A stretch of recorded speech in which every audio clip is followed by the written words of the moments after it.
Welcome back, Video Creeps. Chucky Season 2, Episode 2 is now officially out. And, we're doing every single episode. It's not even, it's crazy if you thought I wasn't going to talk about it. So, if you've seen this, sit right there, so that way we can go over this thing together. And if you haven't, but you don't care, still sit there. But if you do care, it's on YouTube. Just watch it on YouTube. Then come back here. We're going to talk about it.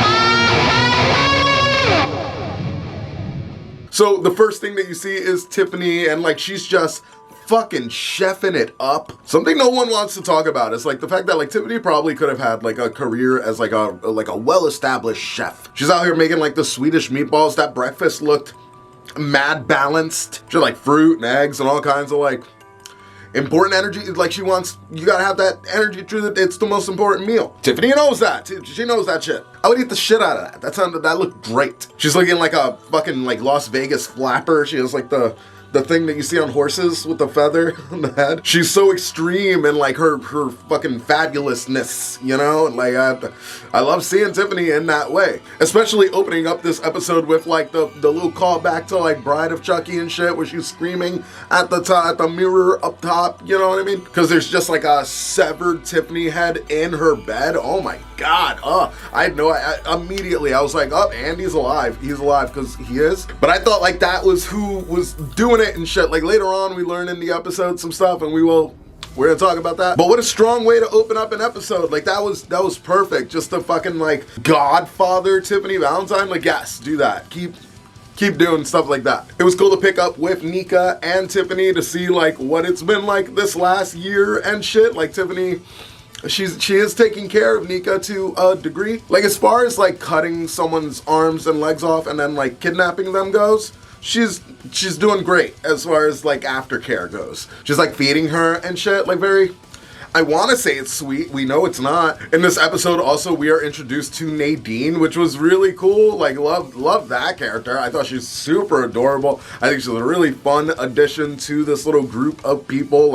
Kind of how we had already speculated. She has this fun little innocence about her, even though she's a kleptomaniac. I thought it was gonna be a lot worse, by the way. I thought she just she stabs babies. But just the fact that she's still, I almost don't even believe it. I feel there's still something more sinister coming, you know what I mean? Because for someone so sweet and so adorable, I feel her just being a bit of a thief, I feel that's a little light. I feel we're gonna learn a lot more about Nadine coming down the pipeline, and I am excited for that. Like I said, I think that character is really funny. I think she's really adorable, and I'm fucking so ready to see some of the little nuances that are gonna be coming out of her hanging out with this group of people, especially with the fact that now that she knows about Chucky, whoa. Now, I still believe that she is going to die. I do. I have that in me. I mean, I'm sticking true to fucking IMDb and shit. I hope I'm wrong. I really do. I like that character, and I like the idea of them being a little foursome and shit, but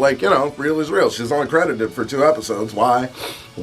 But at current stance, I really do enjoy it. She kind of reminds me of I hope you don't hate me for this. I'm not a huge Harry Potter fan. That does not mean that I hate Harry Potter. It doesn't mean I don't believe in magic. I'm not I'm not like everybody who loves Harry Potter. I know everyone loves it, and I don't hate it, but I don't. Anyway, the point, why can't I just make a fucking Harry Potter reference without having to explain my stance on it? It's bullshit. Anyway, this bitch, I think her name was Luna. Nadine reminds me a lot of Luna. Harry Potter, boom. Now, Nadine is not the only brand new character that we were introduced to in this episode. We got a bunch. We got fucking Sister Catherine. We got Sister Elizabeth. And we got to spend a bunch of time with Devon Sawa's new character as the father of this wayward home. And though Sister Catherine does not make it out of this episode alive and shit, I did enjoy that little moment of cattiness. I thought that they were really gonna build on that between fucking Sister Catherine and Sister Elizabeth.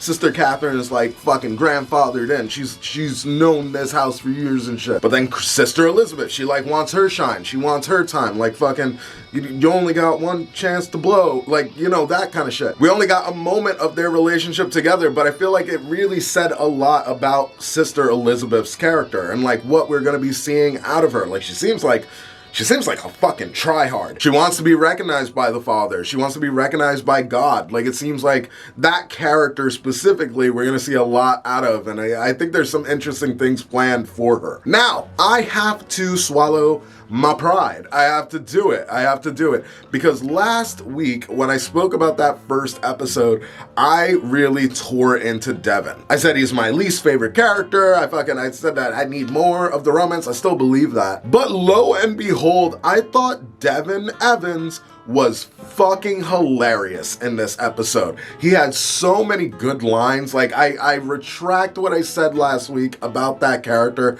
if they can continue to write for him that way. When the nun was like giving him like clothes and she was like, you're a little underweight, and he was like, ugh, thank you. That shit got me. I want that out of that character. Like, give me all of that out of Devin. Make me love this character. I also love that we got to check in with Lexi's like pill addiction right now and shit. We saw that she's dwindling. She only has a couple, so that's great.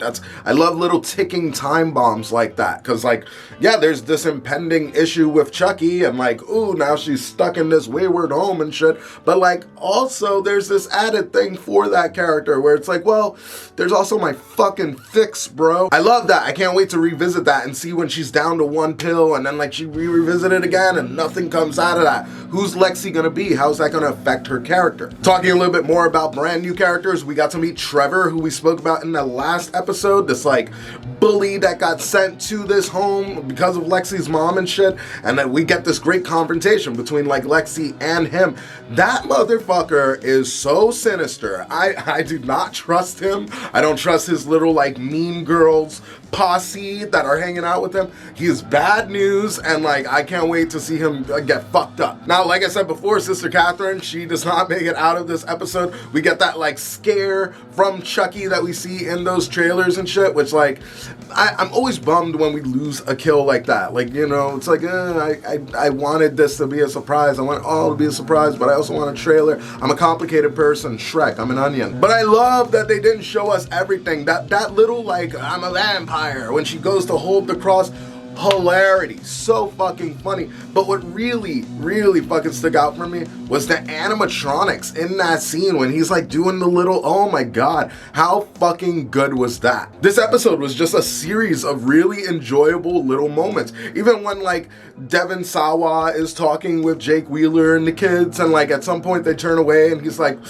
reminds me of my dad. That shit's funny. And while we're on the topic of Devin Sawa, man, what an actor. What an actor. He has played 3 different characters in this short TV show run, and I believe every character as their own standalone character. This father priest character that he's playing, I think he's awesome. I think he's stylish as shit. Did you see his little fitted fucking like, me and God. I can't imagine that he's not gonna have some big significance, especially because we just killed off 2 Devin Sawa characters. They clearly like working with Devin Sawa, so I think this is the character that's gonna stick. The episode bounces back and forth between the kids there, and then like what's going on with Nika and Tiffany gets like a detective and another just across the board. I thought this was a really funny episode. Because when the detective is asking about like fucking Nika Pierce, and she's just like, no, like, oh my god, fucking great. Now eventually we do see her like kill that fucking like detective and shit, which we already knew that from the trailer. There's that one little shot where she slits his, like, we knew that was coming. She was wearing the little cherry dress. But the major bombshell that's happening in that house is the fact that we learned that Nika and Chucky are working together because they have to. And it seems like it's all happening in Nika's head. Like fucking when that whole scene went down, she went into it with like a gag, so like we know that real Nika is gagged, but in her head she can recede to this place where her and Chucky are in the same space. I'm incredibly interested like to know what's going on with Chucky and what his plan is. All the whole time he's like taking pictures of everybody. That wasn't really explained. I have a hard time believing that there's not going to be some bigger thing going on with those pictures, considering like, you know, the title card was pictures, and then he's taking the pictures, and like, yeah, they said like maybe he's just like reconnaissance, you know, like he's just going in there. They called him a scout to see and make sure they're there. But if Chucky is all one big hive mind, like, and they're of the same, like, wouldn't just seeing them he like know and shit. So I don't know what's going on, but I want to. And of course, the other thing to touch on is that how this ends. It ends with Glenn and Glenda coming in to fucking, like, you know, talk to Tiffany and shit, and like they catch her mid cleaning up that fucking detective mess that she made. I can't believe that. I mean, just something. I mean, obviously the next episode will probably open with their reaction to what they are seeing and shit. Like, it has to. But God, the show just has a way of like hooking me in. I already want the next episode. Like, it's a rough. I'm so spoiled by streaming. Some of the other things that I didn't mention in this is Jake. Like, Jake's character seems to be going through a fair amount of remorse in this thing. He's like, if I didn't buy that doll at that yard sale, like, none of this would have happened. Here's the thing, Jakey boy, it would have. Because, you know, like, Chucky was already doing that. So, like, you're wrong. Absolve yourself. You're at fucking church.